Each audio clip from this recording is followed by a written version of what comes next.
Like Manchester Adult Education Service, Northcoders obviously provide education and training, and it felt like they really knew what we needed. They had that understanding of delivering learning.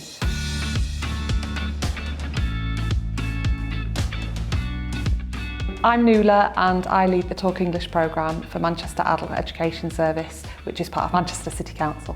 Since 2014, we've delivered the Talk English project in Manchester, which helps people to learn English, get involved in the community and access services. The programme's funded by the Ministry of Housing, Communities and Local Government through the eSL for Integration Fund.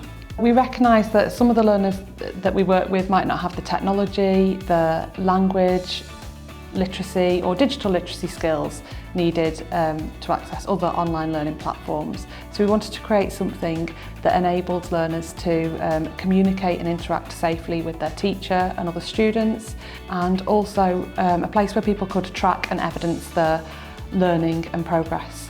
One of our directors, Amal, was in talks with Nuala from Talk English, and they were having a conversation about the kind of things we do, and then we were all in this same situation with COVID and lockdown, and they were having a conversation about how we deal with that. My name is Paul Copley. I'm a developer here at Northcoders.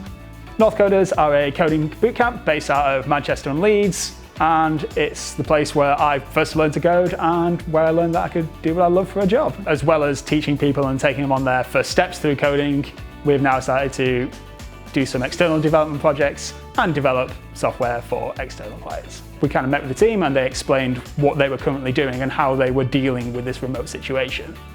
So as part of that, they were relying on some messaging software and attempting to deliver their course remotely. That came with a number of challenges for them where it kind of did most of what they were looking for, but it wasn't ideal. We kind of thought, well, that's something that we can deal with. We wanted to be a mobile-first application so that learners could access it anytime, anywhere. We also wanted it to be really easy to use and fully customisable.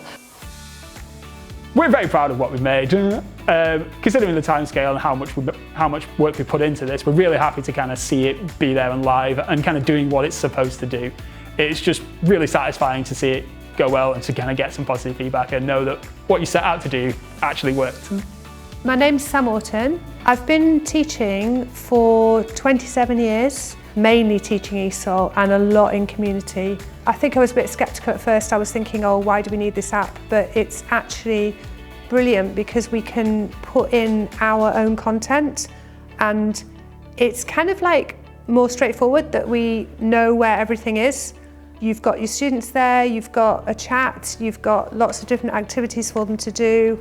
I can use it in the classroom. We've done things like use it for using a spelling test, putting it all in the chat so they can all see it. Or if I want to show them something, I can take a picture and upload it onto the app.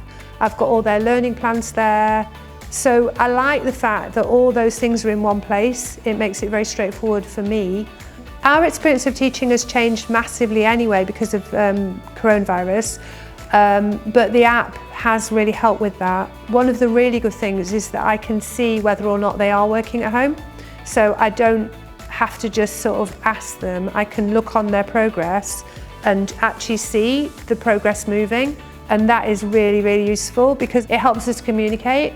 You can communicate individually, you can communicate as a group, but that fact that I can actually have a look at what they've been doing at home is incredibly useful.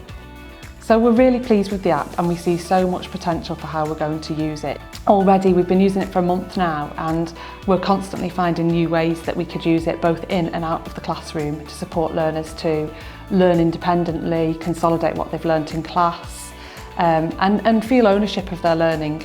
I think it's brilliant that it's on the phone because the vast majority of our students have smartphones, but again, most of them don't have any other kind of device to use. It's always there, isn't it? Like if you're somewhere and you have a few minutes, it's accessible. Northcoders have been a great team to work with. They really listened to what we needed and they helped us to understand what we could do within our time frame and within our budget.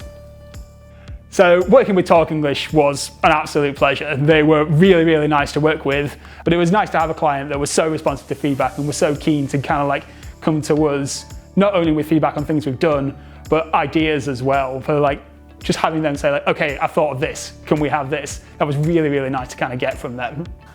So other teams within Manchester Adult Education Service who deliver community learning programmes are also hoping to use the app on some of their shorter courses. We're also working with several other local authorities who are interested in using the app to support some of their learning opportunities they offer, either through the ESOL for Integration Fund or other funding they receive.